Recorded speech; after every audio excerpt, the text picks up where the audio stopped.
आग भी वहां लगी जहां पे ट्रक थे हथियारों वाले, जिनमें गोला बारूद रखा हुआ था, उनमें आग लग गई और ताहत कोई नहीं हुआ। छावनी के अंदर फटे, उसके बावजूद कोई फौजी नहीं, कोई कैजुअलिटी नहीं। और फाइनली तो 2 बंदे अंदर पड़े जो उन ट्रकों को निकाल निकाल के ले गए। भाई 1-2 ट्रक में आग लगी, बाकी ट्रक सब में लग जाएगी, तो बाकी ट्रकों को लड़के निकाल के और ले गए। उन लड़कों के पास चाबियां नहीं थी, उसके बावजूद वो उनके अंदर घुस गए, तार वार जैसे जोड़ के ट्रकों के डायरेक्ट वहां से निकाल के ले गए। और भाई शाम को यूं था कि भाई गोले चले, लेकिन जैसे तैसे करके बीकानेर तो बच गया, वरना आज पूरा बीकानेर तबाह हो जाता। यदि वो सारे गोले चल जाते तो एक आदमी नहीं बचता, पूरा बीकानेर एक साथ पूरा शहर मटिया मेट होता। लोगों ने करणी माता नाम पढ़ा हमने 1-2 बार बीच में। हम पढ़ते हैं कि भाई जोधपुर के किले मेहरानगढ़ की नींव किसने लगाई थी, कि करणी माता। हम पढ़ते हैं कि बीकानेर के राठौड़ों की इष्ट देवी कौन सी है, तो कौन सी है, पढ़ा हमने 1-2। करणी माता का जन्म है जो जोधपुर जिले में गांव पड़ता है सुआप। कौन सा गांव था, तो लिख लो जन्म स्थान सुआप। मंदिर लिख लो देशनोक, बीकानेर। आप में से कई लोगों ने मंदिर देखा होगा, किस किसने देख रखा है, कौन कौन गया, जो खूब सारे लोग गए। आप जब जाते हैं, या जिन लोग नहीं भी गए उन्होंने सुना होगा, या उन्होंने कोई वीडियो वगैरह देखे होंगे कि मंदिर में खूब सारे चूहे हैं। मंदिर में क्या खूब सारे, इसलिए इस मंदिर का नाम ही पड़ गया चूहों का मंदिर। क्या पड़ गया, वो जो चूहे होते हैं उनको चूहा नहीं बोलते, उनको बोलते हैं काबा। क्या बोलते हैं, लिखो। ऐसा मानते हैं कि यदि किसी को सफेद चूहा दिख जाए तो ये अच्छी बात है, शुभ माना जाता है। किसका दर्शन शुभ माना जाता है, सफेद चूहा जो होता है उसका। ऐसा कहते हैं कि करणी माता के एक बेटा था, वो कोलाइत नहाने के लिए गया।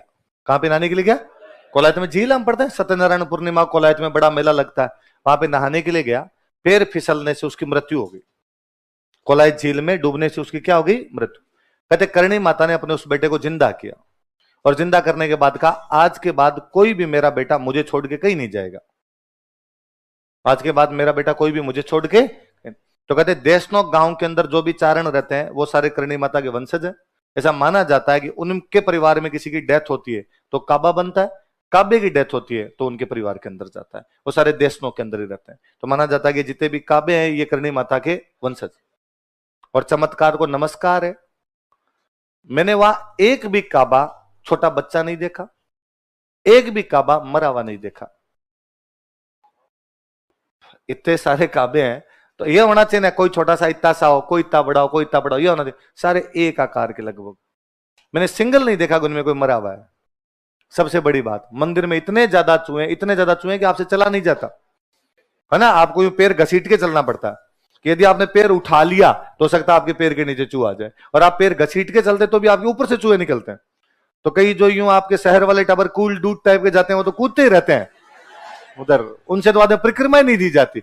गांव वालों को तो क्या है, चूहे छिपकली ऊपर से खूब गए हुए रहते हैं, है ना। वरना ये जो एक फैशन है छिपकली से डरने वाला, तो वो बाद में टाबर वो आदमी उनसे चला ही नहीं जाता, वहां इतने ज्यादा चूहे हैं, फिर भी बिल्ली नहीं आती।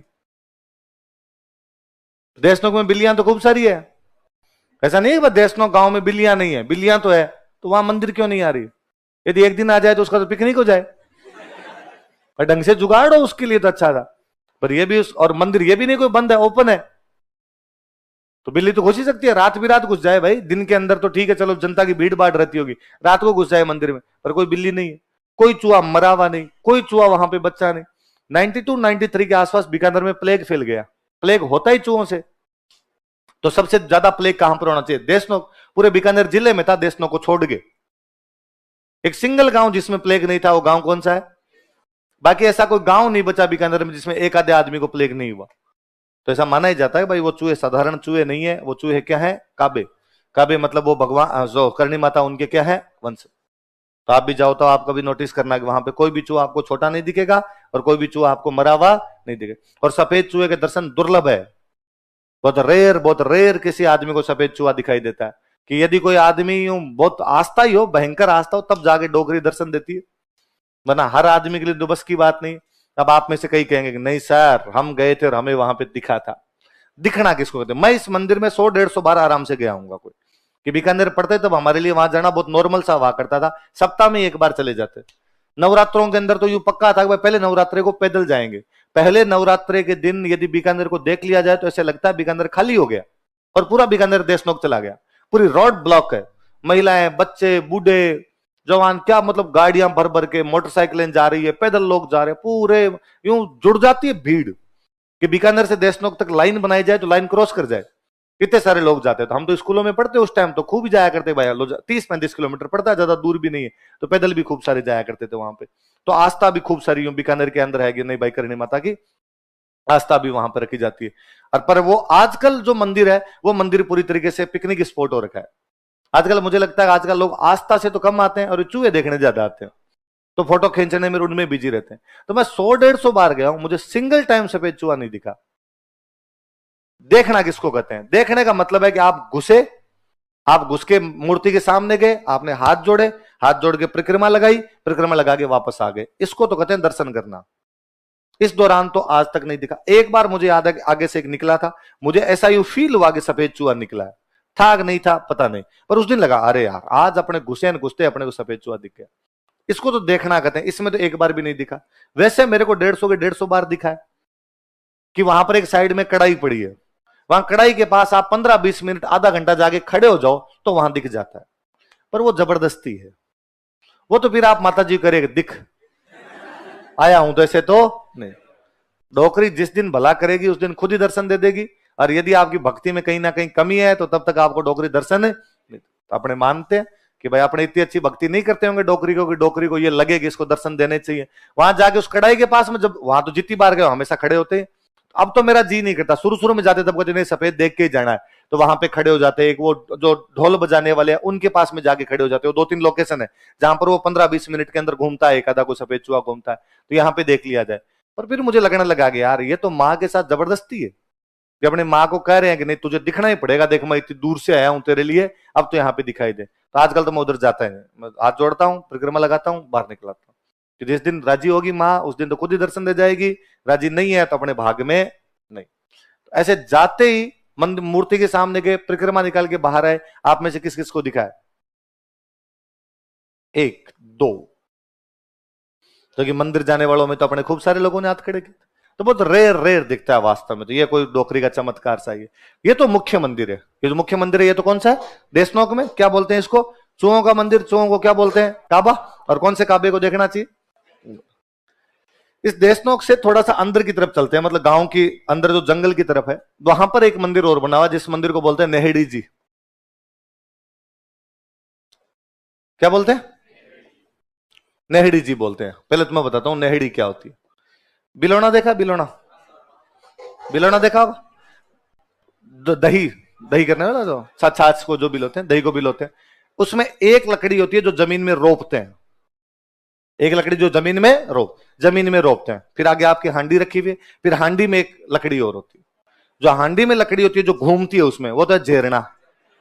वो तो क्या है? झेर। वो लकड़ी जो आपके जमीन में रोपी और जिसके चारों तरफ आप रस्सी घुमाते हो, उसको बोलते हैं नेहड़ी। क्या बोलते हैं? तो जो जमीन में रोपी हुई लकड़ी जिसके सहारे रस्सी घूमती है, वो तो क्या है? जो हांडी के अंदर आपके जो लकड़ी घूमती है, मथती है उस दही को, उसको क्या बोलते हैं? झेरना। तो वो जो नेहड़ी है, वो जो बाहर लकड़ी लकड़ी होती है जो आपके जमीन में रूपी होती है। कहते करणी माता जब यहाँ रहते थे, इनके पास खूब सारी गायें थी, तो उन गायों का दूध होता, दूध का आप दही जमाओ, दही की आप छाछ बनाओ। जब उनको यहाँ पे वो छाछ वगैरह बनाया करते, तो जो लकड़ी उन्होंने लगा रखी थी, जो नेहड़ी लगा रखी थी, वो खेजड़ी का पेड़ है। वो क्या है? और लोग ऐसा मानते हैं कि उस खेजड़ी के पेड़ की चर्म रोग पर यदि लगाई जाए, छाल लगाई जाए, तो उनकी बीमारियां दूर हो जाती है।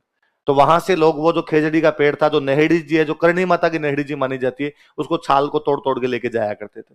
तो कई साल तो वो बस खेजड़ी थी, वहां पे कोई मंदिर वंदिर नहीं था। अब वहां पे बहुत बड़ा मंदिर बना दिया। अब तो वहां पे इतनी ज्यादा भीड़ आने लग गई कि उस खेजड़ी को कवर कर रखा है ताकि इसकी छाल कोई उतार नहीं सके, वरना लोग छीना झपटी करते हैं वहां उसके लिए। तो अब उसको पूरा कवर कर दिया, पर वो मंदिर बहुत अच्छा सा बना हुआ है। तो आप में से जब भी कोई जाए तो मुख्य मंदिर तो जाए, बाद में नेहड़ी जी जाके आए, क्योंकि नेहड़ी जी वाली जगह पे करणी माता रहती थी। तो वहां नीचे अब भी एक गुफा बनी हुई है, ऐसा उस गुफा में एक शिवलिंग है। ऐसा माना जाता है कि इस गुफा में बैठ के करणी माता तपस्या किया करती थी। और जब करणी माता इस गुफा में बैठ के तपस्या करती, तब बाहर के किसी भी आदमी की एंट्री बैन थी, कि बाहर से कोई भी आदमी इस गुफा के अंदर नहीं जाएगा। और यदि कोई बंदा उस गुफा के अंदर जाएगा तो करणी माता को सूचना देके जाएगा, भाई माता जी मैं अंदर आ रहा हूं, तो जा सकता है, वरना तो नहीं जाएगा। कारण कहते हैं कि भाई करणी माता जब उस गुफा में बैठती तो अपना भेष बदल लिया करती, रूप परिवर्तन करके वहां पर बैठा करती थी। इसलिए डोकरे टाइप के लोग तो आज भी इन बातों का ध्यान रखते हैं। और जब उस गुफा के अंदर घुसते हैं तो या तो उसकी दीवारों पर मारते हैं, आने का एंट्री साइन है, या बाद गांव का सीधा तरीका खंखारे करो, खंखारे करके अंदर जाओ। युवा पीढ़ी को पता नहीं तो आप सीधे सीधे उसमें घुस जाते हो, नहीं घुसना उसमें। उस गुफा में घुसने से पहले या तो उसकी दीवारों पर मारा जाए या बाद में क्या किए जाए, खंखारे किए जाए, तब अंदर जाके सूचना मिलेगी भाई आप अंदर आ सकते हो। उस मंदिर को क्या बोलते हैं? ऐसा कहते हैं कि करणी माता 151 साल की होगी मरी थी। कितने साल जिंदा रही थी? आप कभी नोटिस भी करना, ऐसा होता भी है कि यदि कोई बंदा 100 साल के बाद जिंदा रहे, हम भारतीय दर्शन ये मानता है कि व्यक्ति का जीवन कितने साल का है? 100 साल से पहले पहले आदमी मर जाएगा, अपने 100 साल का माना जाता। पर मान लो यदि कोई 100 साल के बाद जिंदा रहता है, तो यदि किसी आदमी के बाल उड़ गए तो वापस आते हैं, यदि बाल सफेद हो गए काले होते हैं, यदि दांत गिर गए तो वापस आते हैं। महिलाओं की दाढ़ी आ जाती है, महिलाओं के दाढ़ी के बाल आने लग जाएंगे, और कहते हैं कि जिन महिलाओं के दाढ़ी के बाल आने लग जाते हैं वो देवी का रूप है। इसलिए आज भी गांव में जिन महिलाओं के इस प्रकार के चेहरे पर बाल दिखाई दे उनको चमत्कारी महिलाएं माना जाता है। तो करणी माता की दाढ़ी आ गई थी, इसलिए करणी माता का नाम यह दाढ़ी वाली डोकरी। क्या नाम है? डोकरी का मतलब होता है बूढ़ी महिला। डोकरी का मतलब क्या होता है? इतने बूढ़े हो गए थे कि उनकी क्या आने लग गई थी? दाढ़ी आने लग गई थी। देखो, करणी माता को दाढ़ी वाली डोकरी कहा जाता है। अरे डोकरी शब्द पे आपको पता नहीं क्यों अजीब लगता है। मैंने मतलब यहां आने के बाद मैं पढ़ाने लगा तब मुझे लगा कि डोकरी शब्द पे हंसते हैं। मैंने कभी याद ही नहीं आता करणी माता के मंदिर गए और कभी किसी को करणी माता के जाके कोई पूछता कहां जा रहे हो? डोकरी के। कहां से आ रहे हो? डोकरी। करणी माता। और आपको गाड़ियों के पीछे लिखा हुआ मिलेगा डोकरी कृपा, आपको मूर्तियों के नीचे लिखा हुआ मिलेगा दाढ़ी वाली डोकरी। तो डोकरी माता जी जितने भी ये देवियां हुई है इनके लिए सम्मानजनक शब्द ही माना जाता था कि भाई बूढ़ी महिलाएं थी जिन्होंने हमारे समाज के अंदर चमत्कार दिखाए। तो डोकरी का सामान्य मीनिंग तो क्या होता है? बूढ़ी महिला, चेहरे पे दाढ़ी ना आ गई थी इसलिए क्या बोलने लग गए? अभी भी कभी आप देख रहे हैं, कभी देशनोक जाओ तो वहां बाहर दुकानें, आप उन दुकानों पे कभी नोटिस करना कि कोई बंदा जाता है तो मूर्तियां लाता है वहां से। तो कोई बंदा गया दुकान पर, उसने जाके कहा मुझे करणी माता की मूर्ति दे दो। तो करणी माता की एक बहुत फेमस सी मूर्ति है जिसमें करणी माता एक महिला के रूप में खड़ी है, उनके हाथ में वो त्रिशूल सा लिया हुआ है और साथ में एक शेर बैठा है। साथ में क्या बैठा हुआ है? शेर। वो बहुत फेमस मूर्ति है करणी माता की। तो दुकान वाला फटाफट वो निकाल के देता है। कई बार 10 लोगों में से कोई एक आदमी वापस कहेगा ये मत दे, डंकी दे, दाढ़ी वाली दे। असली रूप माता जी का वो है, ये तुम्हारे बनाए हुए हैं कि माता है तो माता के साथ में शेर है और माता है तो माता के हाथ में क्या है? त्रिशूल। ये हमारे वाली करणी माता नहीं, ये तो कोई माता है। हर देवी का स्वरूप इसी प्रकार का है। हमारे वाली माता जी तो वो है जिसमें दाढ़ी आ रखी है। फिर बाकायदा वो एक सिंगल फोटो निकाल के देता है जिसमें एक बुढ़ी सी महिला बैठी है और उस महिला के चेहरे पे क्या रखी है? दाढ़ी आ रखी है। इसलिए नाम ही क्या पड़ गया? दाढ़ी वाली डोकरी। कितने साल के हो गए मरे? 151 साल के। और मुझे तो यह भी बड़ा अजीब लगता है इन माता जी को कभी आप नहीं कहा जाता। कितने साल के हो गए मरी? तू मां के साथ रिश्ता तभी बन पाता है डंका। तो मेरे कभी याद नहीं आता कभी मैं और किसी मंदिर में गया हूं तो मैं उनको जाके भगवान का जोड़े, हे भगवान आप ये करना मेरे लिए, आप ये करना। करणी माता अगर मैं कभी कहता हूं डोकरी तू ये कर, तू मेरा ये भला काम कर, तू मेरा ये अच्छा काम कर। माँ को आप कहे फिर माँ वाली सी फीलिंग ही नहीं आती, फिर लगता कोई और कोई महिला है उसके साथ। तो वो दिल वाला रिश्ता तो तभी बन पाए जब आपको लगता है कि आप वाकई उसके बेटे और वो आपकी माँ है। करणी माता का प्रतीक माना जाता है चील। चील होता है चील, उसमें भी चील होती है, इसको लोकल भाषा वहां बोलते हैं सांवली। क्या बोलते हैं? सांवली। लिखो करणी माता का प्रतीक, सिंबल ऑफ करणी माता। तो करणी माता का प्रतीक क्या माना जाता है? चील। या कोष्टक में क्या लिख लो? सांवली। यह भी कोई डोकरी का चमत्कार ही है। बीकानेर में किला है जूनागढ़, जूनागढ़ का किला 1589 के आसपास बना लिया राय सिंह ने। 500 साल हो गया आज बने। कितने साल हो गए? 2000 चल रहा है तो 500 साल हो गए। आप कभी चले जाओ जूनागढ़ किले को देखने के लिए, वहां जूनागढ़ किले के ऊपर बीकानेर का झंडा है। बीकानेर स्टेट जब हुआ करता उसका जो झंडा था वो था, उस पर एनी टाइम चील है, हर समय चील है उसके ऊपर। और मतलब आप उस टाइम नहीं दिख रही, आप 2-4 मिनट खड़े हो जाओ कहीं से कैसे उड़ते हुए आएगी, उस झंडे के आसपास चक्कर कटेगी। तो कहते बीकानेर पे करणी माता का आशीर्वाद था। किसका आशीर्वाद था? कि जब बिक्का यहां पे आया था सबसे पहले जाके किससे मिले थे? तो उस दिन करणी माता ने बिक्का कहा था कि बिक्का तेरो बिकाणो जोदण है सवायो बाजसी। बिक्का तेरो बिकाणो जोदण है कि हे बिक्का एक दिन तेरा बीकानेर जोधपुर से भी क्या हो जाएगा? सवाया। आप नोटिस करो, हमने रियासत पढ़ी अजमेर, चौहानों की एक रियासत कौन सी पढ़ी? अजमेर। चौहानों की मूल रियासत अजमेर थी, अजमेर से टूट के और खूब सारी रियासतें बनी, पर उनका इतिहास अजमेर से बड़ा नहीं है, उनका सबका अजमेर से छोटा छोटा इतिहास ही है ना। हमने एक मूल रियासत पढ़ी मेवाड़, कौन सी पढ़ी? मेवाड़ से टूट के बनी डूंगरपुर, बांसवाड़ा, प्रतापगढ़, शाहपुरा, छोटा छोटा इतिहास है। मतलब हमने एक दिन में चारों कर लिए, डूंगरपुर, बांसवाड़ा, प्रतापगढ़, जो कि मेवाड़ पढ़ने में अपने को लगे दिन 15। हमने रियासत पढ़ी परमार, परमारों की मूल रियासत थी आबू, वागड़, जालोर, किराड़ू तो हमने 5 मिनट में किए हैं। मालवा वाले जरूर थोड़ा बहुत टाइम खा गए थे, उनमें किताबें थी इस वजह से। जोधपुर से टूट के रियासत बनी किशनगढ़, लाइन 3 लिखी है हमने। जोधपुर से टूट के बनी बीकानेर, दिन 3 खा गई। कोई रियासत मूल रियासत से टूट के बनी है राजस्थान में, उनमें एक रियासत तो फली फूली है। वो रियासत कौन सी थी? वो किसका आशीर्वाद है? 1999 या 2000 में, सन बोल रहा हूं, इसके आसपास, 2000 के आसपास में बीकानेर में छावनी में आग लग गई। छावनी समझते हो, जहां फौजियों का रहने का। आग भी वहां लगी जहां पे ट्रक थे हथियारों वाले, जिनमें गोला बारूद रखा हुआ था, उनमें आग लग गई और अपने आप वो गोले फटने लग गए। कई गोले तो वहां से उसमें आग लगने के बाद वो दूर दूर जाके पड़े, इसलिए छावनी से 1-1 किलोमीटर दूर, 2-2 किलोमीटर दूर जा जाके गोले पड़े वो जाके। बीकानेर में सिंगल कैजुअलिटी नहीं, जहां जाके वो गोले गिरे वो ऐसी जगह पे गिरे जो नो मैंस लैंड है, जहां पर कोई भी आसपास में बंदा नहीं है, तो हताहत कोई नहीं हुआ। छावनी के अंदर फटे, उसके बावजूद कोई फौजी नहीं, कोई कैजुअलिटी नहीं। और फाइनली तो 2 बंदे अंदर पड़े जो उन ट्रकों को निकाल निकाल के ले गए। 1-2 ट्रक में आग लगी, बाकी ट्रक सब में लग जाएगी, तो बाकी ट्रकों को लड़के निकाल के और ले गए। उन लड़कों के पास चाबियां नहीं थी, उसके बावजूद वो उनके अंदर घुस गए, तार वार जैसे जोड़ के ट्रकों के डायरेक्ट वहां से निकाल के ले गए। और भाई शाम को यूं था कि भाई गोले चले, लेकिन जैसे तैसे करके बीकानेर तो बच गया, वरना आज पूरा बीकानेर तबाह हो जाता। यदि वो सारे गोले चल जाते तो एक आदमी नहीं बचता, पूरा बीकानेर एक साथ पूरा शहर मटिया मेट होता। लोगों का अरे बच गए बच गए, भगवान का आशीर्वाद है। ऐसा कहा जाता है कि शाम उस दिन रात को करणी माता ने देशनोक मंदिर के जो मुख्य पुजारी है उनको दर्शन दिए और उनको कहा कि इन बीकानेर वाले मंगतों को समझाना कि इनको बचाने के चक्कर में मेरे हाथ जल गए। बचाने के चक्कर में मेरे क्या जल गए? आग में आप हाथ लगाओगे तो हाथ जलेंगे ना, तो वो गोले बारूद के मैंने हाथ लगा लिए थे, तब ये बचे हैं जाके। मैं तब छोटा था बहुत, अखबारों में मुझे अब भी याद है, अखबारों की हेडलाइन थी कि अगले दिन पूरे बीकानेर के अंदर जितनी महिलाएं, उन्होंने हाथों में मेहंदी लगाई। हाथ जब जल जाते हैं तब हाथों को जलन से रोकने के लिए क्या लगाते हैं? मेहंदी। अगले दिन था कि करणी माता के हाथों को जलन से बचाने के लिए बीकानेर की समस्त महिलाओं ने मेहंदी लगाई। कि उस दिन यदि कोई बीकानेर को बचा रहा था तो कौन बचा रही थी? डोकरी बचा। तो डोकरी का भयंकर भयंकर वाला आशीर्वाद है अभी भी। और चील वाला है, मुझे हमेशा लगता है कि यार इस वैज्ञानिक दौर में भले कितनी बातें माने और नहीं माने, वो चील हमेशा वहीं क्यों रहती है?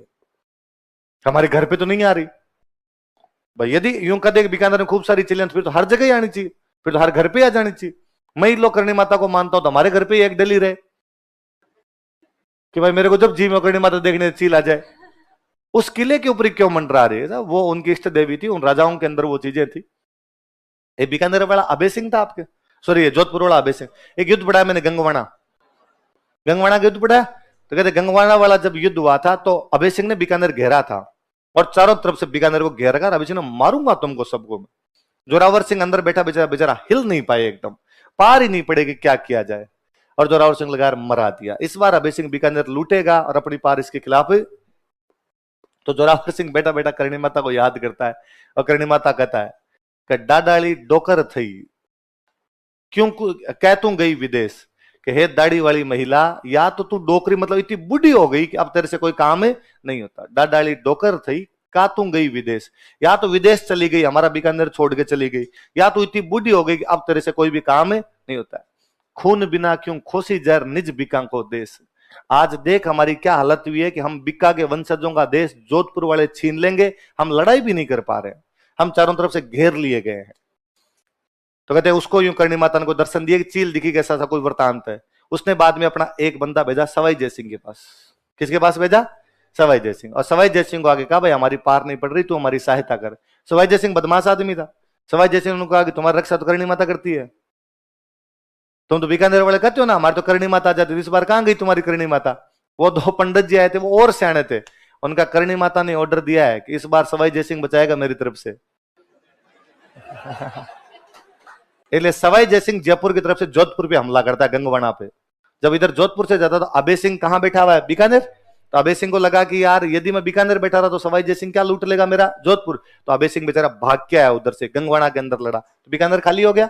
गंगवणा में लड़ाई, उसके अंदर सवाई जयसिंह जीतता है, जोधपुर वालों पर जुर्माना लगाता है, फिर वहां से वापस आता है। तो गंगवणा की तो पूरी लड़ाई डोगरी ने जिताई है उस दिन, कि वरना वहां से अभय सिंह घेरा ही खाली नहीं करता, और घेरा खाली नहीं होता तो अभय सिंह लूट लेता उस दिन। तो याद रहेगी करणी माता की बात है। अगले माता जी लिखो।